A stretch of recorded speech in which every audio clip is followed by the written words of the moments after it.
წითელი არმიის გენერალური შტაბის ინფორმაციით, დღეს 15 საათსა და 45 წუთზე ჩვენი სამხედრო ნაწილი, რომელიც განლაგებულია კარელიის ყელში, პუნქტ მაინილასთან, მოულოდნელად დაიბომბა ფინური артиლერიის მიერ. დაბომბვის შედეგად დაიღუპა 3 წითელარმიელი და 1 უმცროსი მეთაური, დაიჭრა 8 ჯარისკაცი. ამასთან დაკავშირებით საბჭოთა ხელისუფლება გამოთქვამს მტკიცე პროტესტს და ფინეთისგან მოითხოვს, რომ 20-25 კილომეტრით გაიყვანოს ჯარების საზღვრიდან. ასეთი საპროტესტო ნოტა გაავრცელა საბჭოთა მთავრობამ 1939 წლის 26 ნოემბერს. სინამდვილეში ფინელებს საბჭოთა სამხედრო ნაწილზე თავდასხმა არც კი უფიქრიათ. საკუთარი ტერიტორიის დაბომბვა რუსული სპეცსამსახურების მიერ იყო ორგანიზებული. რათა მოსკოვს ფინეთში შეჭრის საბაბი ჰქონოდა.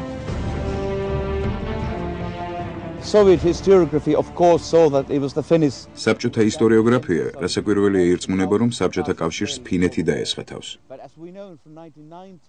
მაგრამ როგორც ვიცით, 1990-იანი წლების საბჭოთა ისტორიოგრაფია შეიცვალა და საპირისპირო დამტკიცდა. დოკუმენტებით არის დამტკიცებული, რომ ვითარების პროვოცირება საბჭოთა კავშირის საიდუმლო პოლიციამ მოახდინა. ეს იყო შოუს მაგვარი, რათა საბჭოთა კავშირს ომის წარმოების მიზეზი ჰქონოდა.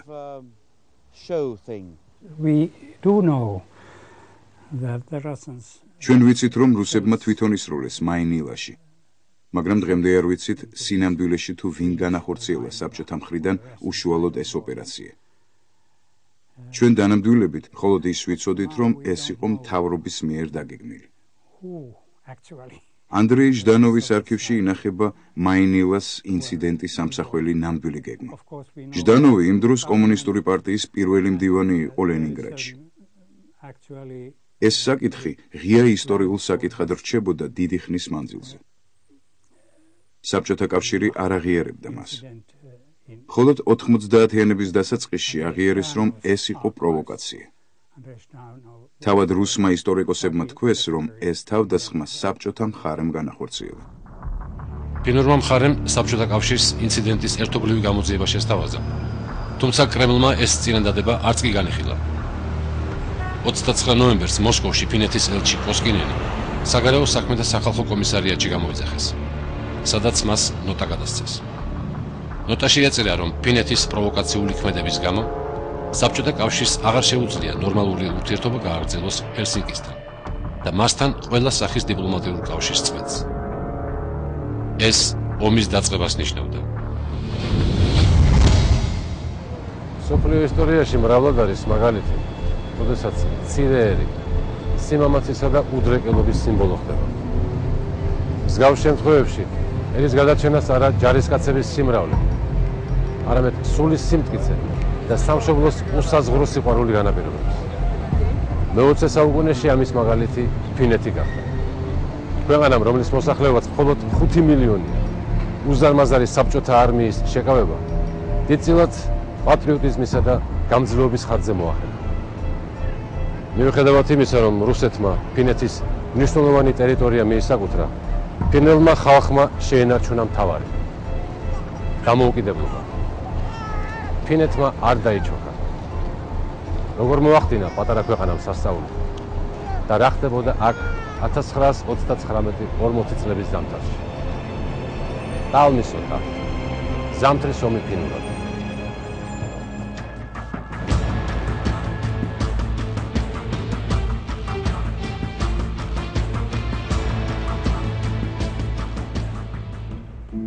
რუსული იმპერიის შემადგენლობაში ფინეთი 1809 წლიდან შედიოდა. მართალია, რუსეთში 1917 წელს მომხდარი ბოლშევიკური გადატრიალების შემდეგ ფინეთმა სახელმწიფოებრიობა აღიდგინა, მაგრამ მოსკოვი მას მაინც თავისი გავლენის სფეროდ განიხილავდა.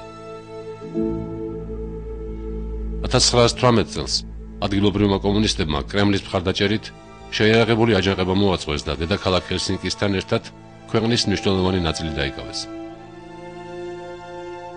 კონტროლირებად ტერიტორიაზე წითელი ტერორი ამოქმედდა. რამდენიმე თვეში კომუნისტებმა 3000-მდე ადამიანი დახვრიტეს. კომუნისტების ტერორს ფინელები ანალოგიური მეთოდებით პასუხობდნენ. სამოქალაქო ომმა საშინელი შედეგი გამოიღო. 1918-19 წლებში ძმათან მკვლელ დაპირისპირებას ფინეთში 20,000-მდე ადამიანი ემსხვერპლა. დიდი მცდელობის მიუხედავად ბოლშევიკებმა რუსეთის განახლებული იმპერიის შემადგენლობაში ფინეთის დაბრუნება მაინც ვერ მოახერხეს. მარშალ კარლ გუსტავ მანერჰეიმის ხელმძღვანელობით ფინელმა პატრიოტებმა გერმანიის საექსპედიციო კორპუსის დახმარებით წითლების დამარცხება შეძლეს და ქვეყნის დამოუკიდებლობა შეინარჩუნეს. 1920 წელს ტარტუში რუსეთსა და ფინეთს შორის სამშვიდობო ხელშეკრულება დაიდო, სადაც მოსკოვი ყოფილი ვასალის დამოუკიდებლობას აღიარებდა. სამშვიდობო ხელშეკრულების მიუხედავად ორ ქვეყანას შორის კეთილმეზობლური ურთიერთობა მაინც არ იყო. რუსეთი კომინტერნის ხაზით ფინეთში ვითარების არევას ცდილობდა და აქტიურად უჭერდა მხარს ქვეყნის იატაკქვეშეთში მოქმედ კომპარტიას. ამის გამო ჰელსინკი წითელ მეზობელს სიფრთხილით ეკიდებოდა და ბოლომდე არ ენდობოდა. ფინეთის პოლიტიკა ამ წლებში შემდეგნაირად განისაზღვრებოდა. რუსეთის ნებისმიერი მტერი ფინეთის მეგობარია. 1932 წელს ფინეთმა და საბჭოთა კავშირმა თავდაუსხმელობის შესახებ ახალი ხელშეკრულება გააფორმეს. მაგრამ ორ ქვეყანას შორის დაძაბული ვითარება ვერც ამან განმოხდა. ცხადი იყო, რომ საბჭოთა კავშირი ფინეთის დამოუკიდებლობას მხოლოდ დროებით მოვლენად განიხილავდა. რუსეთი მხოლოდ თავდასხმისთვის შესაფერის დროს ელოდა. ფინეთის მთავრობამ, რომელიც აშკარა საგარეო საფრთხის წინაშე იდგა, შეიარაღებული ძალების გაძლიერება დაიწყო.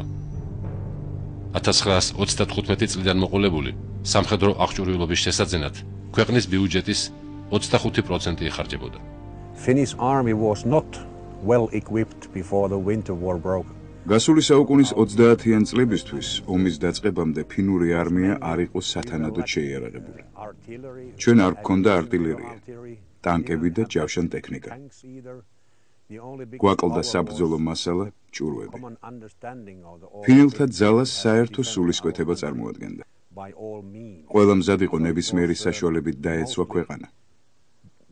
ჩვენ არ ვიყავით კარგად შეიარაღებულნი, მაგრამ ვიყავით კარგად გაწვრთნილები.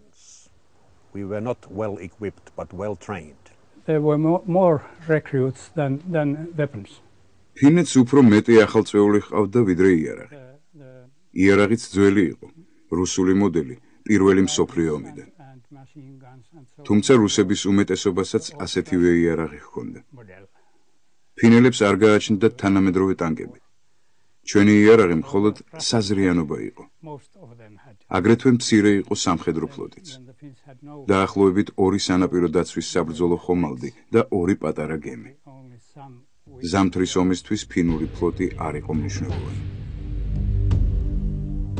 მარშალ მანერჰეიმის ინიციატივით საბჭოთა კავშირის საზღვართან 135 კილომეტრიანი თავდაცვითი ხაზი შეიქმნა, სადაც ერთმანეთთან ქვეითთა სანგრები, ტყვიამფრქვევის ბუნკერები, საცეცხლე წერტილები და საარტილერიო სისტემები იყო დაკავშირებული. ამ ხაზის შექმნაზე მთელი ერი მუშაობდა.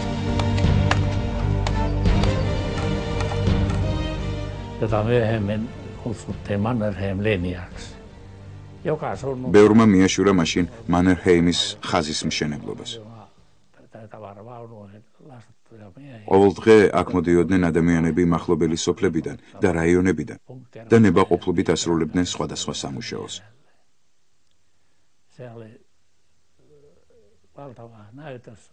ძალიან შთამბეჭდავი სანახაობა იყო. ფინელი ერი თავდავზოგავად შრომობდა. მახსოვს პრესაში გამოქვეყნებული ფოტოები. ერთ-ერთ ფოტოზე ჩანდა უნივერსიტეტის პროფესორი, რომელსაც ხელში ეჭირა ლითონის სოლი. ხოლო მეორე ფინელი, პროფესიით მუშა, სოლს უროს ურტყამდა, რომ ქვები დაემსხვრია. ასეთ ფოტოებში კარგად ჩანდა ფინელი ერის სიმტკიცე და ერთიანობა. suomalaiset hengessä ja käytännössä mukaan.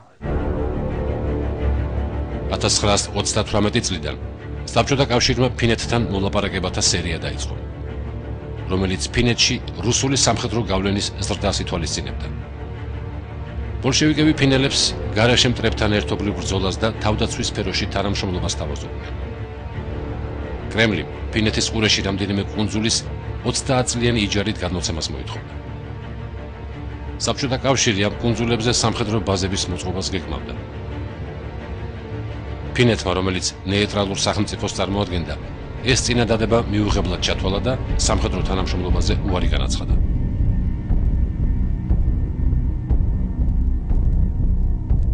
საბჭოთა კავშირსა და ფინეთს შორის ომის დაწყებას ბიძგი 1939 წლის 23 აგვისტოს მოსკოვსა და ბერლინს შორის დადებულმა თავდაუსხმელობის ხელშეკრულებამ მისცა.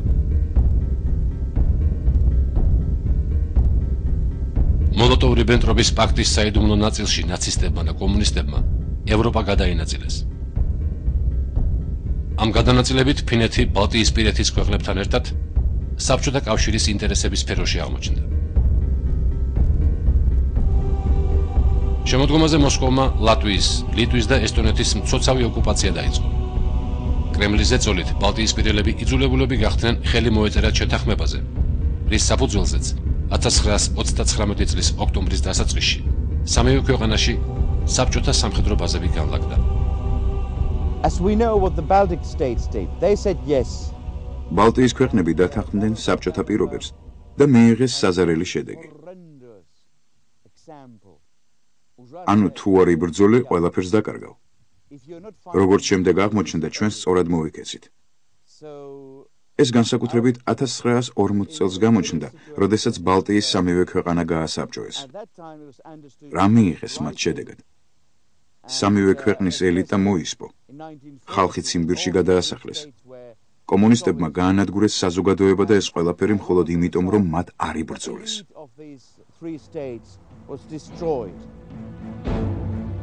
ამის შემდეგ უკვე ფინეთის ჯერი დადგა. 5 ოქტომბერს კრემლმა ფინეთს შეწყვეტილი მოლაპარაკების აღდგენის წინადადებით მიმართა. მოსკოვში ფინური დელეგაცია ჩამოვიდა, რომელსაც სახელმწიფო მრჩეველი იუჰო პაასიკივი ხელმძღვანელობდა.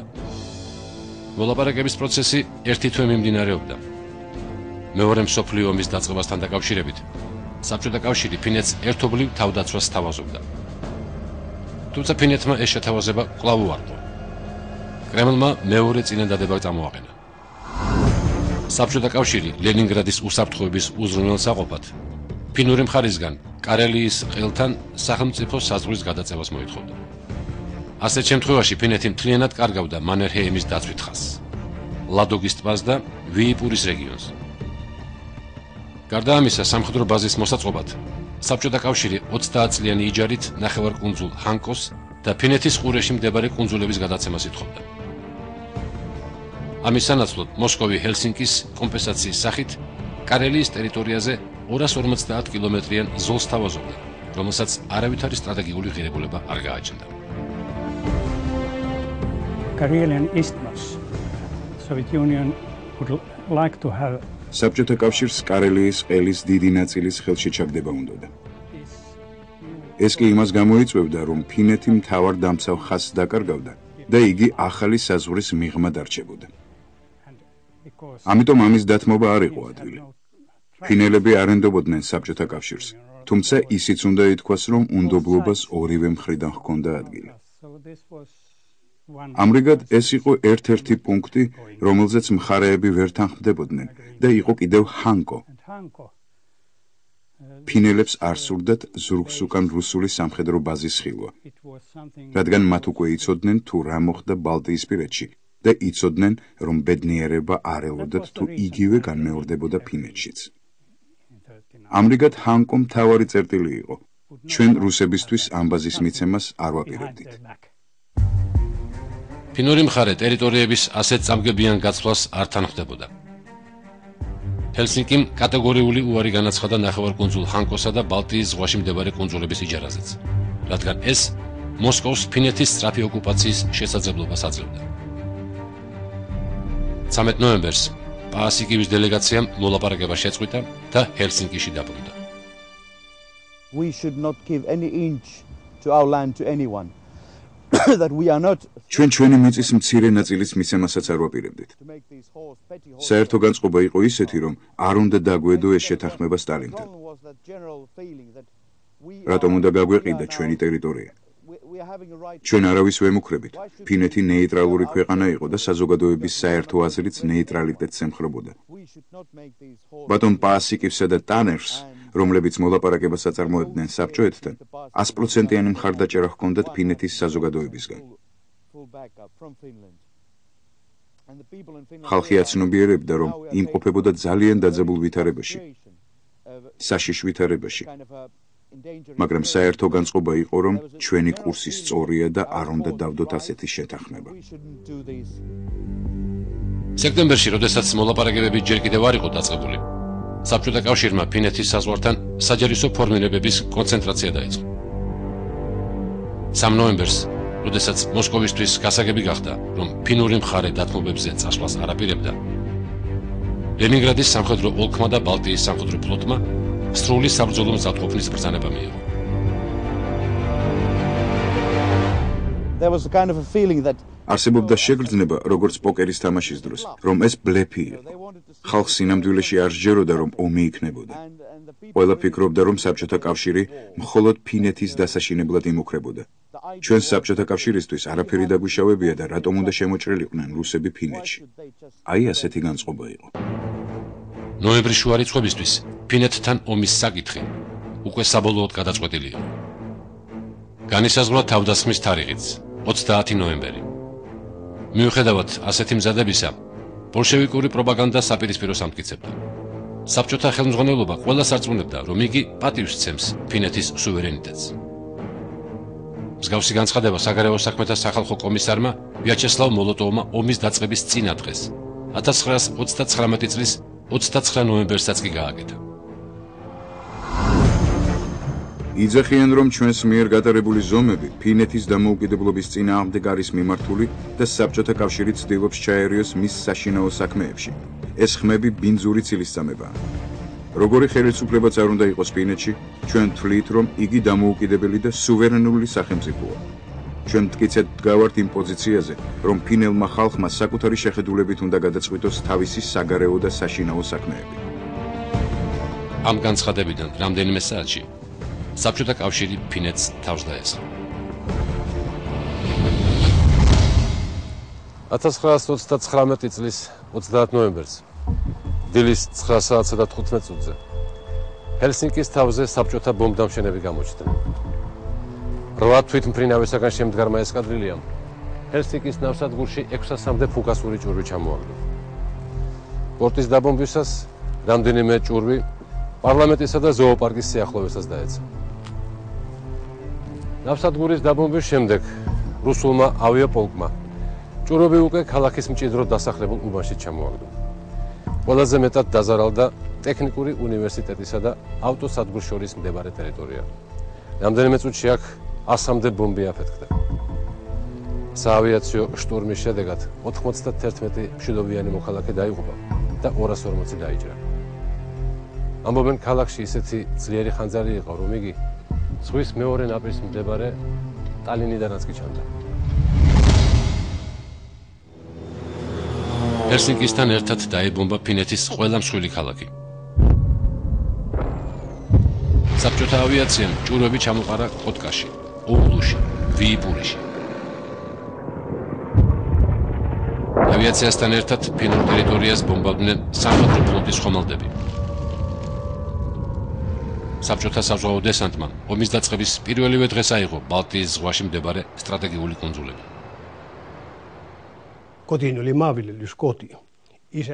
ომის დაწყების დღეს მამასთან ერთად ცხენებით წავედით ძროხებისთვის მშრალი საკვების მოსადანად. სახლში დაბრუნებისას გავიგეთ საშინელი ხმაური ჩრდილოეთიდან, სადაც რკინიგზის სადგური იყო. როდესაც სახლში მივედით, გავიგეთ, რომ ომი დაიწყო. ვიბორგი, ენსუა და მათი გარეუბნები დაიბომბა. კოლიულას რკინიგზის სადგურზე, რომელიც ჩვენგან 10 კილომეტრის დაშორებით იყო, ტერმა ბომბი ჩამოაგდო. სწორედ ეს ხმა გავიგეთ გზაში.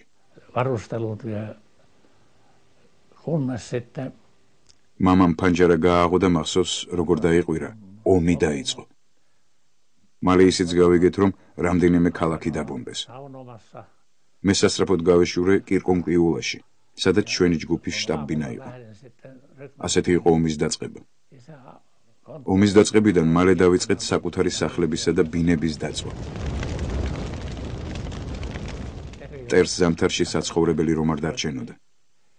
ისეთი კვამლი იდგა, შავი ღრუბელივით ეფარებოდა ცას და მზის სხივიც კი არ აღწევდა ამ ღრუბლებში.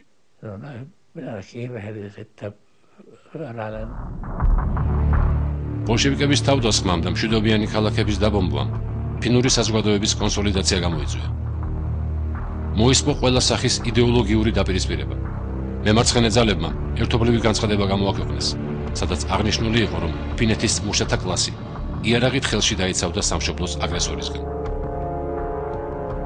საბჭოებთან საბრძოლველად არმიაში ეწერებოდნენ ის ყოფილი წითელი გვარდიელებიც კი, რომლებიც 1918 წელს ბოლშევიკების დახმარებით ფინეთში კომუნისტური ხელისუფლების დამყარებას ცდილობდნენ. There's no possibilities for discussion and the way არ არსებობდა საბჭოთა კავშირთან მოლაპარაკების შესაძლებლობა. იმ დროს ომი ერთადერთი გზა იყო. საბჭოთა კავშირი მშვიდობიანი მოსახლეობის წინააღმდეგ იბრძოდა. რა თქმა უნდა, მაგრამ მათ ჰელსინკში საავიაციო ჭურვები ჩამოყარეს. ისინი იმ უდანაშაულო ბავშვებსა და მოხუცებს კლავდნენ, რომლებსაც თავშესაფარში წასვლა არ შეეძლოთ. ამან გააერთიანა და გააძლიერა ფინელები საბჭოთა აგრესიის წინააღმდეგ საბრძოლველად. ომის დაწყებისთანავე სრული ძალით ამოქმედდა საბჭოთა პროპაგანდის მანქანა. წითელი არმიის ჯარისკაცებს ეუბნებოდნენ, რომ ფინეთი ვერაგულად დაესხა თავს საბჭოთა კავშირს და ბოლშევიკების ამოცანა იყო გაეთავისუფლებინა ფინელი მუშათა კლასი იმპერიალისტების ჩაგვისაგან. საბჭოური გაზეთები წერდნენ, რომ წითელი არმია ყველაზე მშვიდობის მოყვარე არმიაა და მას ფინეთის გამყიდველი მთავრობის მიერ მოსყიდული ჯარი უპირისპირდება. ჰელსინკის თავზე საბჭოთა ავიაცია ბომბებთან ერთად პროკლამაციებს ხდიდა, სადაც ეწერა, რომ ფინელებს არ მოუწევს შიმშილი, რადგან საბჭოთა კავშირს ბევრი პური აქვს. ფინური ქალაქების დაბომბვასთან დაკავშირებით მოლოტოვმა საერთოდ განაცხადა, რომ საბჭოთა ავიაცია ბომბებს კი არა, პურით სავსე კალათებს ხდიდა დამშეული ფინელებისთვის.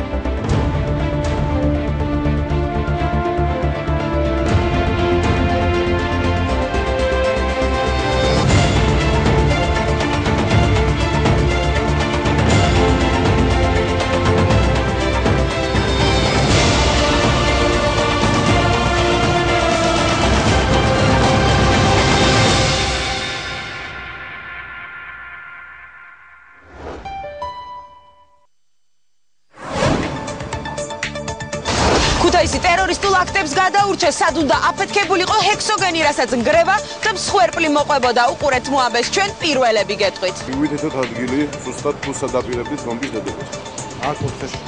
ამისას აფეთქების გულისთვის მას აძლევდნენ $3000, რომელიც მაგის ნაწილს მე მაძლევდა. სახლი, სადაც პატარა 9 წლის ფირად სეზე მიმოკლეს და ადგილი, სადაც ის იზრდებოდა, რასყობიან მისი თანატოლები და მეზობლები, ჩვენ პირველები გეტყვით. არაერთხელ გავაფრთხილეთ პოლიცია, რომ ბავშვს აწამებდნენ, სცემდნენ, აშიმშილებდნენ. არ ვიცით, რას გრძნობდნენ ის ადამიანები მომენტში, მაგრამ ვიცი ერთი, რომ ეს არის აფექტში ჩადენილი დანაშაული. საარჩევნო სისტემა უთანხმობის მთავარი საკითხი ხელისუფლებასა და ოპოზიციას შორის. რატომ არის მიუღებელი მაჟორიტარული არჩევნების გაუქმება მმართველი გუნდისთვის? დაელოდეთ დეტალებს ჩვენს რეპორტაჟში. ჩვენ ქართულ ხალხს თამაშგარე მდგომარეობაში ვერ დავტოვებთ იმისათვის, რომ რამოდენიმე პარტიამ თავისი საკუთარი ვიწრო პოლიტიკური ინტერესები დაიკმაყოფილოს. ეს ხელისუფლების მხრიდან წმინდა პროპაგანდისტული აქცია რაიონულ პატრიოტულ თემებზე აპელირებით.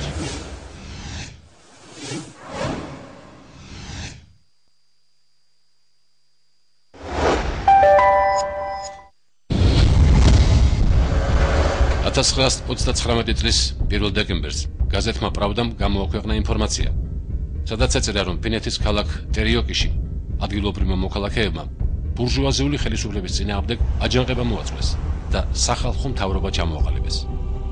ამ მთავრობას ფინელი კომუნისტი ოტო კუუსინენი ხელმძღვანელობდა.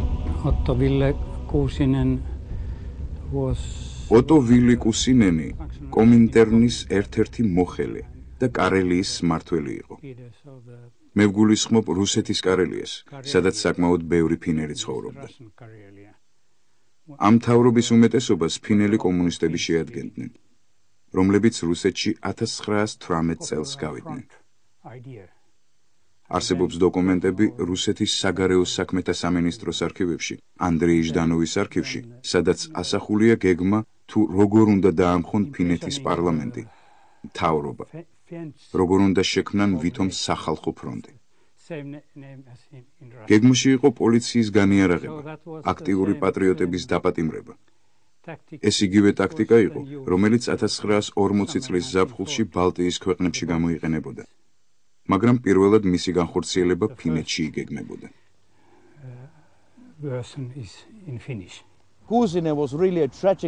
კუსინენი ნამდვილად ტრაგიკული, საცოდავი ფიგურა იყო. ჩვენ ვიცით, რომ სტალინმა 1930-იან წლებში კომუნისტური პარტიის საუკეთესო წევრები გაანადგურა, ხოლო რომლებიც დარჩნენ, იყვნენ კუსინენის მსგავსი საბრალო ადამიანები. იმ ფინელ კომუნისტებს, რომლებიც რუსეთში იყვნენ და კუსინენის მთავრობაში შედიოდნენ, ფინეთში არანაირი პატივისცემა არ ჰქონდათ. თავად კუსინენი კი წარსული იყო, ის დავიწყებული ფიგურა იყო. კუსინენის მთავრობა ომის დაწყებამდე რამდენიმე კვირით ადრე თავად მოსკოვმა შექმნა და იგი საბჭოთა კავშირში მცხოვრები ფინელი კომუნისტებისაგან დააკომპლექტა. სასწრაფოდ ჩამოყალიბდა ფინეთის სახალხო მთავრობის არმიაც, რომელსაც წითელ არმიასთან ერთად მხარდამხარ უნდა ებრძოლა კაპიტალისტური რეჟიმის წინააღმდეგ. უკვე 2 დეკემბერს მოსკოვსა და კუსინენის მთავრობას შორის ხელშეკრულება გაფორმდა, სადაც საბჭოთა კავშირის ყველა ტერიტორიული და სამხედრო პრეტენზია დაკმაყოფილებული იყო. კუსინენის მიერ ფინელი ხალხისადმი გავრცელებულ მიმართვაში ეწერა, რომ წითელი არმია განმათავისუფლებელ არმიას წარმოადგენს და მის შესვლას ფინეთში 100,000 მუშა და გლეხი მოუთმენელი სიხარულით ელის.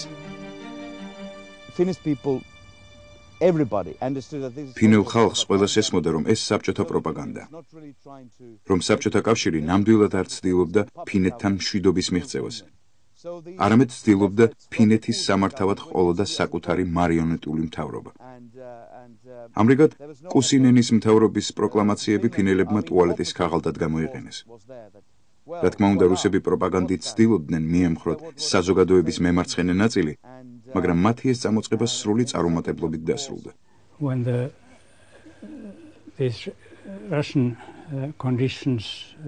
როდესაც ოქტომბრის ბოლოს ფინეთის საზოგადოებისთვის რუსეთის მოთხოვნები გახდა ცნობილი, ყველა აღშფოთებული იყო. ხალხი ამბობდა, როგორ შეუძლია რუსეთს ჩვენი მიწის უმიზეზოდ მოთხოვნა. როდესაც ომი დაიწყო, საბჭოთა მხარემ კუსინენის მთავრობა ჩამოაყალიბა, რომელიც ვითომ ფინეთის გასათავისუფლებლად მოდიოდა. ეს იგივე პოლიტიკა იყო, რომელსაც საბჭოთა მთავრობა 20-იანი წლების დასაწყისში კავკასიაში იყენებდა საბჭოთა წყობის დასამყარებლად.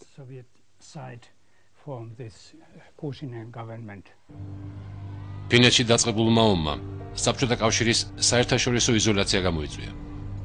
1929 წლის 14 დეკემბერს საბჭოთა კავშირი ერთა ლიგიდან გარიცხეს. ერთა ლიგამ არ გაიზიარა საბჭოთა წარმომადგენლის მტკიცება იმის შესახებ, რომ კრემლი მხოლოდ ინტერნაციონალურ დახმარებას უწევს ფინეთის სახალხო მთავრობას ბანდიტური ხელისუფლების წინააღმდეგ ბრძოლაში. ამის მიუხედავად, საბჭოთა პროპაგანდა მაინც დეზინფორმაციას ავრცელებდა. ინგლისის, საფრანგეთისა და ამერიკის ყველა პატიოსანი მოქალაქე აღშფოთებულია კაპიტალისტური სამყაროს იმ ველური რეაქციის გამო, რომელიც გამოწვეულია წითელი არმიის კეთილშობილური დახმარებით ფინელი მშრომელებისადმი. ფინურ კამპანიას სტალინი გერმანელების მიერ პოლონეთში ჩატარებული ბლიცკრიგის მსგავსად გეგმავდა. ფინეთის გასაბჭოებისთვის კრემლი სამხედროებს 3 კვირას აძლევდა. სტალინის დაბადების დღისთვის, 21 დეკემბრისთვის, წითელი არმია ჰელსინკიში უნდა ყოფილიყო.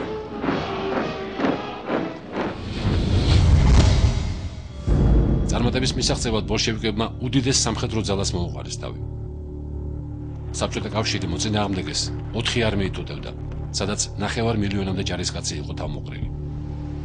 ოპერაციას მხარს უჭერდნენ ბალტიის სამხედრო ხომალდები, 2000-ზე მეტი ტანკი, 2500 თვითმფრინავი და 3000-მდე საარტილერიო დანადგარი. ბოლშევიკების წინააღმდეგ 260,000 ფინელი იბრძოდა. მათი ჯავშნა ტექნიკა სულ 30-მდე ტანკს, ხოლო ავიაცია 270 თვითმფრინავს შეადგენდა.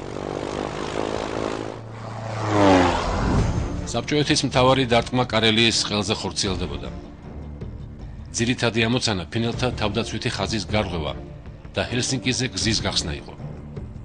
ამ მიმართულებით მე-7 არმია უდებდა. ოდნავ ჩრდილოეთით ლადოგის ტბიდან მთავარი დარტყმის მხარდაჭერას მე-8 არმია უზრუნველყოფდა. კარელიის მხრიდან შეტევას ახორციელებდა მე-9 არმია. გარდა ამისა, ფინელების წინააღმდეგ ჩრდილოეთში მოქმედებდა მე-14 არმია, რომლის მიზანიც მოწინააღმდეგისთვის ბარენცის ზღვაზე გასასვლელის ჩაკეტვა იყო. ყველაზე რთული და სისხლისმღვრელი ბრძოლები კარელიის ყელთან გაიმართა. ძიმე დანაკარგების შემდეგ საბჭოთა მე-7 არმიამ მანერჰეიმის თავდაცვის ხაზს მხოლოდ 13 დეკემბერს მიუახლოვდა. რთული და დაუნდობელი იყო ვიბორგის ყურეში ყინულზე მიმდინარე ბრძოლები.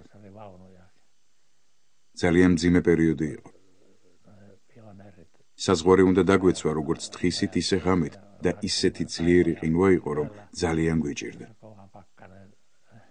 თუმცა ჩვენები ახერხებდნენ ტერიტორიის დაცვას და მეორე ნაპირზეც დასავლეთის სანაპიროზე მოახერხეს გადასვლა. მეგობრები მიყვებოდნენ, რომ ყინულზე კარგად ჩანდა, რომ ფინელები აქა-იქ კანტიკუტად იყვნენ. რუსები კი ბევრნი იყვნენ, სულ ერთად შეჯგუფულების სიცივეში. ფინურ პოზიციებს კომუნისტები 3 კვირის განმავლობაში გააფთრებული უტევდნენ, მაგრამ მისი გაბრობა მაინც ვერ მოახერხეს. კომისრები ჯარისკაცებს გაშლილ დათოვლილ მინდორზე ტყუიამფრქვევების პირდაპირი ცეცხლის ქვეშ ერეკებოდნენ.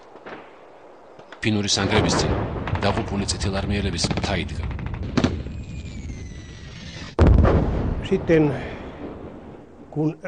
როდესაც მანერჰეიმის ფრონტის ხაზზე ჯარებს დახმარება დაშირდა, კარელიის და ვიბორგის ახალგაზრდებისგან შექმნეს დამხმარე ბატალიონი.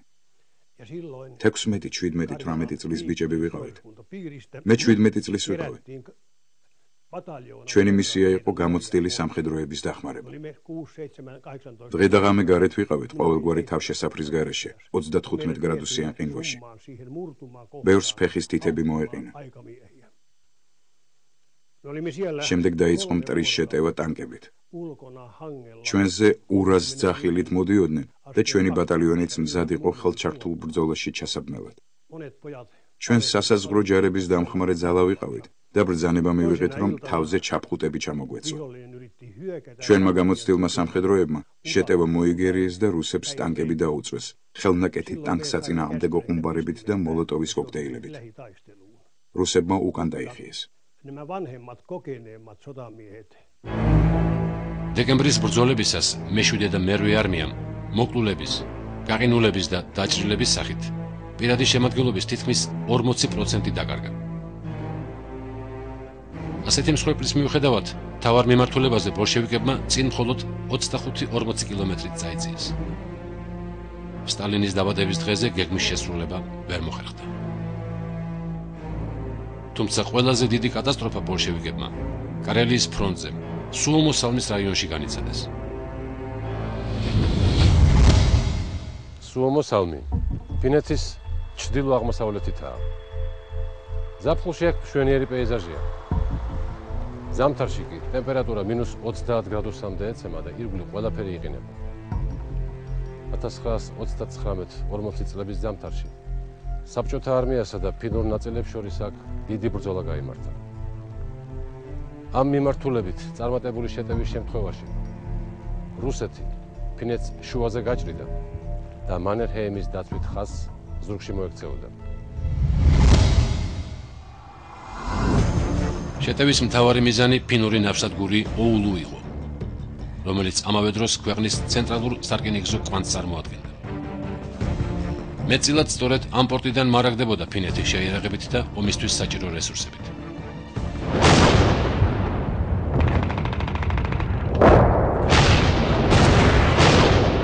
16 დეკემბერს მე-9 არმიამ ოულუს მიმართულებით შეტევა დაიწყო. 2 საათიანი საარტილერიო მომზადების შემდეგ ქვეითმა დივიზიებმა ჯავშნა ტექნიკის მხარდაჭერით საზღვარი გადაკვეთეს და ფინეთის სიღრმეში შეიწვა. წითლების გადაადგილებას თოვლი აფერხებდა. ოულუსკენ მიმავალი ერთადერთი გზა დანაღმული აღმოჩნდა. მაგრამ მიუხედავად ამისა, ტანკებიც და ჯარისკაცებიც ჯიუტად წინ მიიწევდნენ.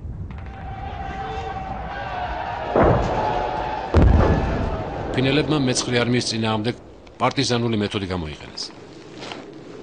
პატარა ჯგუფებად დაყოფილი ფინელი მებრძოლები ხილამურებით გადაადგილდებოდნენ და გაწელილ რუსულ კოლონას თავს მოულოდნელად ესხმოდნენ. Finnish soldiers with white clothes and skis could ski quietly around the Red Army. ფინელი ჯარისკაცები თეთრი სამოსითა და ხილამურებით ჩუმად უახლოვდებოდნენ წითელ არმიელებს და თავს ესხმოდნენ. მართალია ფინელი ჯარისკაცები რაოდენობრივად ცოტანი იყვნენ, მაგრამ ისინი ამ მხარეს იცნობდნენ. იცოდნენ როგორ ემოქმედათ, როგორ გამთბარიყვნენ ყინვაში, სად შეეფარებინათ თავი, რა ეჭამათ. მაგრამ ყოველივე ეს არ იცოდა რუსულმა არმიამ. მათ არ იცოდნენ ფინური ტყეები, არ იყვნენ მიჩვეულნი ასეთ ყინვებს და სიბნელეს. 30-40 გრადუსიან ყინვაში იყინებოდა იარაღი, აღარ მუშაობდნენ მანქანები. ძალიან ძნელი იყო გადარჩენა. მათ ეყინებოდათ ხელფეხი, უჭირდათ გადაადგილება. შედეგად მეცხრე არმია ალყაში აღმოჩნდა.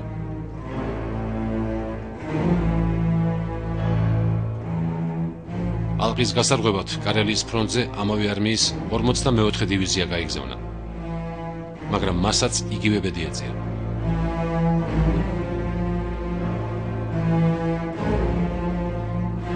სუომოსალმის ოპერაციის შედეგი კრემლისთვის კატასტროფული აღმოჩნდა.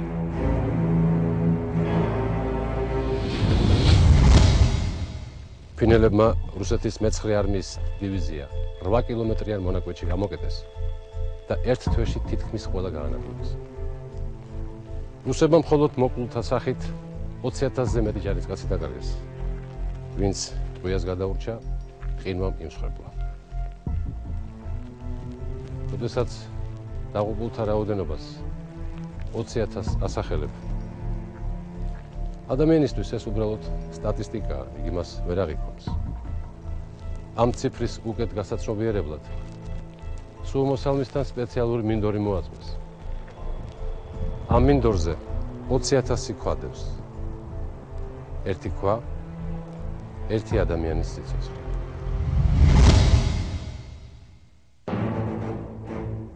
– 1940 წლის იანვარში საბჭოთა კავშირმა მანერჰეიმის ხაზის გასარღვევად საფუძვლიანი მომზადება დაიწყო. ფინეთის საზღვართან თავი მოუყარეს ქვეყნის თითქმის მთელ ავიაციას და არტილერიას. თავარ მიმართულებაზე მეშვიდე არმიას კიდევ ერთი, მე-13 არმია დაამატეს. გაძლიერდა მერვე არმიაც. საერთო ჯამში კარელიის ყელზე შეტევის ბრძანებას მილიონამდე ჯარისკაცი ელოდებოდა. დეკემბრის გამოცდილებიდან გამომდინარე შეიქმნა მოთხილამურეთა სპეციალური ბრიგადები.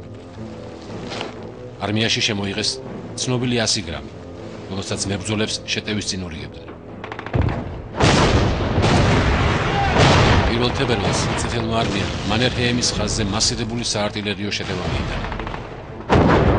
მოწინააღმდეგის სანგრებს ერთდროულად 2000-ზე მეტი ქვემეხი ამუშავებდა. ფინური პოზიციები ჰაერიდანაც იღომბებოდა.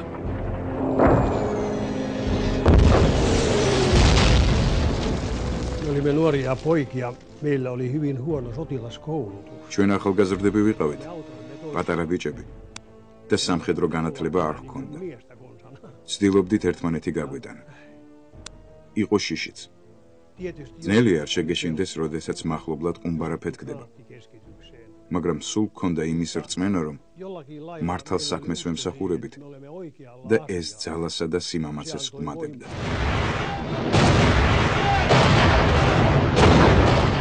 საარტილერიო მომზადება 10 დღის მანძილზე უწყვეტად მიმდინარეობდა.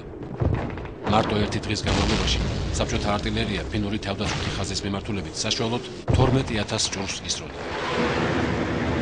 11 თებერვალს ასეთი ტოტალური დამუშავების შემდეგ წითელი არმია შეტევაზე გადავიდა. თუმცა კვლავ უშედეგოდ. მანერჰეიმის ხაზი ბოლშევიკების ყველა იერის იდეა.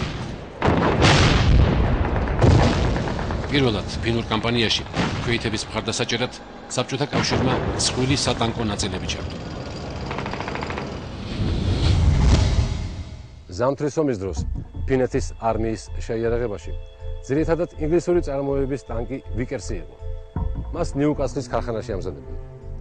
1939 წლის ნოემბრისთვის ფინეთს ერთი სატანკო ბატალიონი ჰყავდა, რომელშიც 28 ასეთი ტანკი შედიოდა. მის წინააღმდეგ საბჭოეთის მხრიდან ფინურ კამპანიაში რამდენიმე ათასი T-26 ტიპის ტანკი იბრძოდა.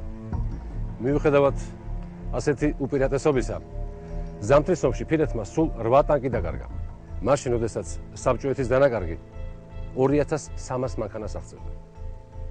T-26-ის წინააღმდეგ ფინელები ეგრეთ წოდებულ მოლოტოვის კოქტეილს იყენებდნენ.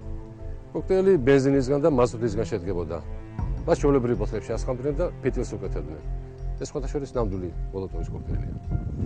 ფინელები ამ ბოთლებს T-26-ის სავენტილაციო ლუქში აგდებდნენ. რის შემდეგაც ტანკი წყობრიდან გამოდიოდა. And you had to be brave enough. ძალიან მამაცი უნდა იყო, რომ ბრძოლის დროს ტანკს მიუახლოვდე და ტანკის სავენტილაციო ლუქში ბოთლის შეგდება სცადო.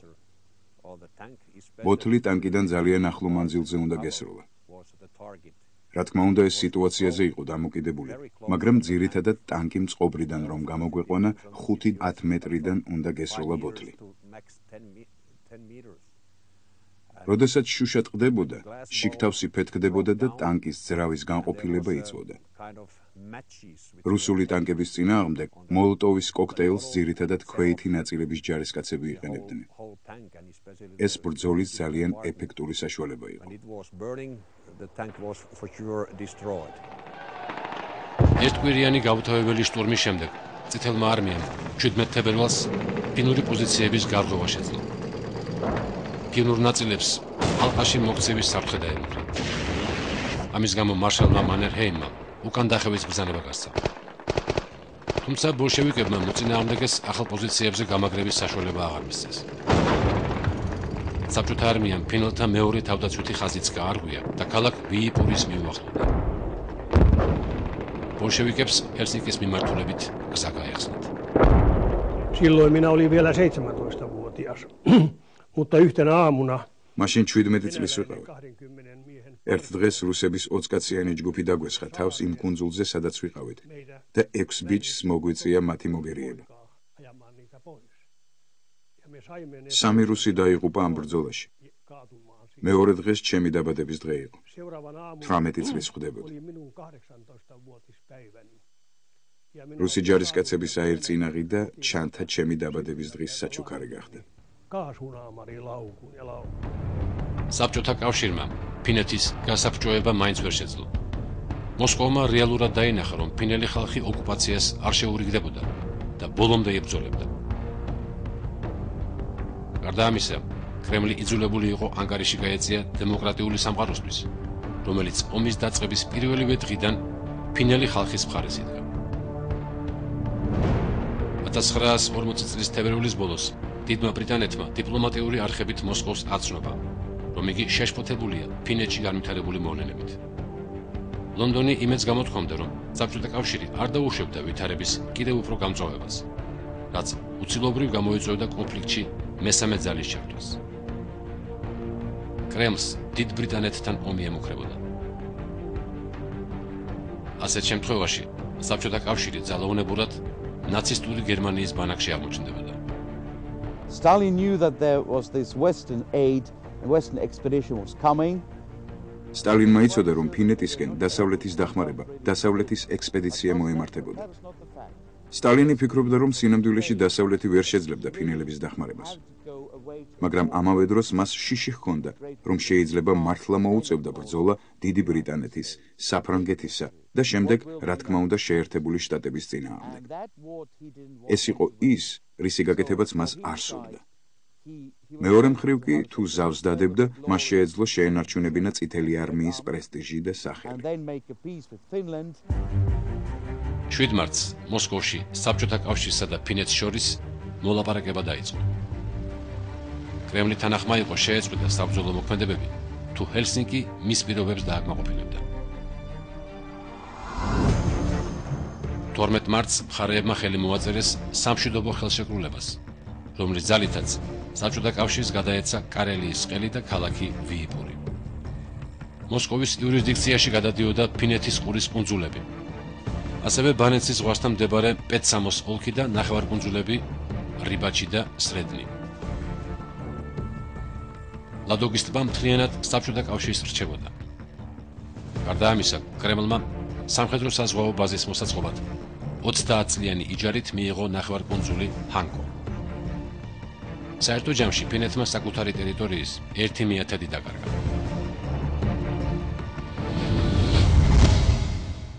ჩვენ ახლა პუნქტ ვალიმაში ვიმყოფებით. 1940 წლის მარტის სამშვიდობო ხელშეკრულებით სწორედ აქ გაივლო ფინეთ-რუსეთის ახალი საზღვარი. 30 მეტრში რუსეთია. რუსი მესაზღვრეები, რომლებიც ახლა ფინეთიდან გადმოსულ მანქანებს ამოწმებენ, უკვე 70 წელია აღდგანან. მათ უკან ფინური ვიიპურის ნაცვლად რუსული ვიბორგი იმყოფება. 70 წლის წინ ამ გზით ფინეთის სიღრმეში დევნილთა დაუსრულებელი ნაკადი მიედინებოდა. რუსეთის მიერ ოკუპირებულ ტერიტორიებს 9 მილიონამდე ფინელი ტოვებდა. მათ საკუთარი ხელით დაწვეს თავიანთი სახლები. დაანგრიეს ყველა მნიშვნელოვანი შენობა. ფინელები მტერს არაფერს უტოვებდნენ. Ja näin se tuntui helpottavan, kun მივედი სადგურთან და აღმოჩნდა, რომ გარშემო ყველაფერი, ყველა შენობა უკვე ცეცხლის ალში იყო გახვეული.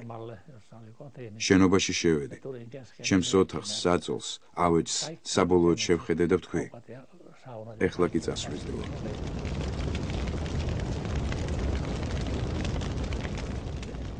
გარშემო ყველაფერი იწოდა. ერთადერთი აზრი, რაც მამშვიდებდა, ის იყო, რომ რუსი ჩვენს სახლში ვერასოდეს შემოვიდოდა. ამ აზრს ხშირად ვიმეორებდი და ვფიქრობდი, გაუშვი დაიწვას.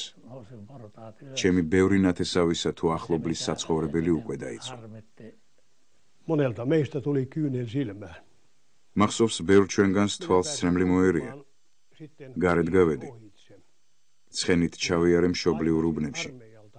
რკინიგზის სადგურზე, რაც კი რამ ჩვენი ტექნიკა იყო, ფინეთში გავამგზავრეთ. მალე იქაურობის დატოვება ყველას მოგვიწევდა. გზად ხეხილის ბაღს ჩაუარე, შევნიშნე დროშის სტარი დარჩენილიყო. მოვაძვრე და სამად დავხერხე, რომ ამ დროშის სტარზე სხვა დროშას არ ეფრიალა. ეს იყო პროტესტი 18 წლის ბიჭისა, იმის გამო, რომ მან დაკარგა მიწა, რომელსაც მისი წინაპრების 10 თაობა ამუშავებდა. საბჭოთა კავშირის მხრიდან ზამთრის ომში 380,000-მდე ადამიანი დაიღუპა. თითქმის მთლიანად განადგურდა მე-7, მე-8 და მე-9 არმიები. ფინური მხარის დანაკლისმა კი 24,000 შეადგინა.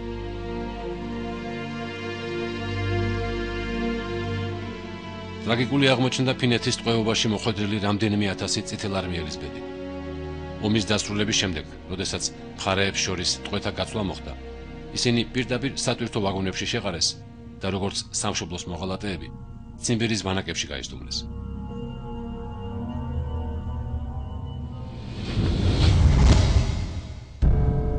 კრემლმა ომი მხოლოდ უზარმაზარი ადამიანური რესურსის წყალობით მოიგო. ფინეთისგან განსხვავებით, სადაც სამშობლოსთვის დაღუპულ თითოეულ ჯარისკაცს სახელმწიფო განსაკუთრებული პატივით ასაფლავებდა, კომუნისტები მსგავსი სენტიმენტებისგან დაცლილი იყვნენ. ბოლშევიკები ჯარისკაცებს არ ითვლიდნენ, რადგან საბჭოთა სისტემაში მოხალხის სიცოცხლე სრულიად უფასო იყო.